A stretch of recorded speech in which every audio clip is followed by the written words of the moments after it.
nitwe no uraiya guku na nitwe no urathuki itura riri nitumui na macokia miberethi yo itu maku. Kulikuja mvua kidogo ikaweza kufanya damage kiasi.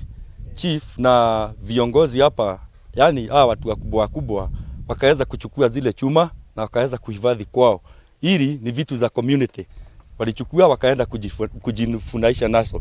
Sasa tungeomba serikali tuweze kurudiziwa hizo chuma na watu wachukuliwe hatua kali za kisheria. Tumekuwa na shida mingi ya maji area hii yote, na vile sasa mahali tumefikia, tunaomba serikali kama huyu ministry wa maji bwana Kariuki aingilie kati, kwa sababu kuna damu ilibomolewa huko na maji wakati mvua ilikuwa mingi. Sasa vile hiyo damu ilibomoka, mifereji ikawa exposed, ndio sasa hii mifereji imekuwa imetolewa, na ndio unaona wananchi wanalalamika. Pipe ilikuwa inatoka msituni inaleta maji mpaka hapa nyumbani, lakini wakati wa mvua ilitoa, alafu kukawa na mabomnyenye ambayo wanaenda kuchukua na kuweka hizo mifereji kwao, alafu wanaziuza, zingine ziko kwao.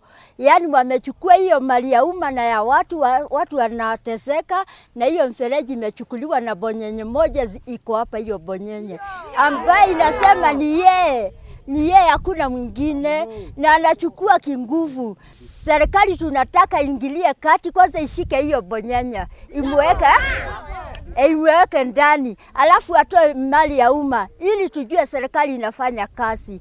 Wasipofanya hivyo tutafanya maandamano tena. Mtoto kabla aende shule asubuhi ninamwamsha saa 10, tunaenda kutafuta maji. Akuje aoge, angalau aoge ndio aende shule. Kutoka shule hivi ananikuta kama nimemngojea kama kazi. Akuje achukue vibuyu nami nibebe maji na mtungi ndio turudisha, ndio tupate maji ya kukunywa. Ukituangalia hata kuchakaa tumechakaa, hatuwezi vaa nguo poa juu ya uchafu.